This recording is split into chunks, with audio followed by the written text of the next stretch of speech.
I'm just back from the second funeral in Ra'anana in 2 days of incredible young men who fell in the war. The nation is hurting, the nation is in agony, the community is in agony. And deep down, people are asking the questions, why has Hashem allowed this to happen?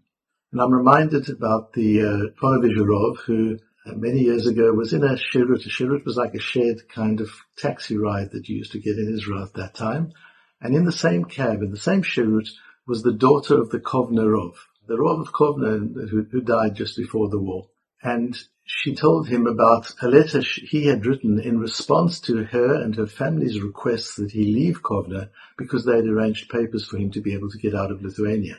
The Ponevezherov told my father about this letter, and my father, when he was in Tel Aviv, tracked the daughter of the Kovnerov down to see that letter, and he saw it. And what the Kovnerov said was, I know what's going to be happening. I know there's going to be a terrible tragedy in Europe. I know the Jews are going to have an incredibly hard time. And it can be for only one of two reasons. The one reason is that we are wicked people and Hashem has wiped us out. And the other reason is we are righteous people. We are tzaddikim. And we are the korbanot, we are the sacrifices. And the way you'll know which one it is if after the war something important happens, something life-changing, something that completely alters the status of the Jewish people in the world, then you know that we were tzaddikim, we were righteous people, and we were the korbanot. If there's no change, and the Jewish people continue to live under the difficulties they did before, then this was part of our punishment. And I think of that now, the korbanot, the sacrifices that we're making, the community is making, the young lives, the families who have lost people, the families who have shvuyim, who have people in captivity. Such sacrifice. Surely something amazing is around the corner. And if we ask why Hashem is doing that, of course we can't know, but we don't have to be terribly smart to get a sense of the fact that had October the 7th not happened, we would have destroyed Israel ourselves. There was no sign of any way out of the self-destructiveness and the implosion that we were creating in Israel at the time. And not just in Israel, the whole community, the Jewish community worldwide was split into left and right, religious and irreligious. And there was no leadership emerging that seemed to be able to take us through this and out of this and inspire unity in the people. There seemed to be no hope, nothing to bring the nation together. Nothing less than the tragedy, the terrible tragedy of October the 7th and everything that has followed could have done what it has done in terms of bringing the people together, in terms of creating a new awareness of the value of Eretz Israel and Medinat Israel, what it is to us, what it is to the Jewish people. It's important what the Jewish people is, that there are no Israelis and Jews overseas. There's one nation of Jewish people, some who live in Eretz Israel and some who live in other countries in the world. It's one nation, and we're all under threat. And we're all recalibrating our values for the good in a positive way. And tragically, we couldn't do it ourselves. Tragically, we couldn't pull ourselves out of that abyss into which we had dug ourselves. And it was the shock and the trauma of October the 7th and the terrible cost of precious life since then that is bringing this nation together in ways that it hasn't been brought together possibly ever in modern history. That's the one question is why, but there's another piece to it that I would like to encourage us all to think about too, and that is, what could have been?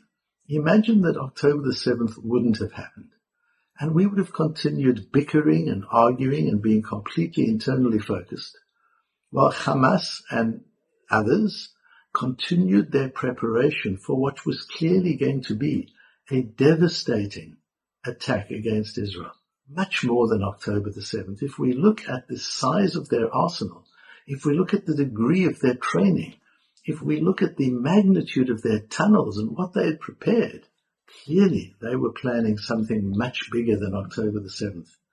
Clearly, if they had a little bit more time, and God forbid, they would have infiltrated all over Israel, and Palestinians in the West Bank would have joined them, and Hezbollah would have come in, and who knows what Iran would have done, and the Houthis, and we would have been attacked from all sides. That would have put Israel at absolute existential risk. And so, as tragic as October the 7th was and is, as hard and painful as the war is, at least Hashem has given us the opportunity to deal with this before it presents the kind of risk which could wipe us out, God forbid. And so in all of the darkness of these hours, it's important to see the light. It's important to realize the beauty of the spirit of the Bnei Israel, of Am Yisrael at this point. To appreciate that this is a nation with a broken heart and very high spirits. Where do you see that? Where do you see broken-heartedness and high-spiritedness fused together in one national experience, which is what we're experiencing at this time? And that high-spiritedness is going to see us through.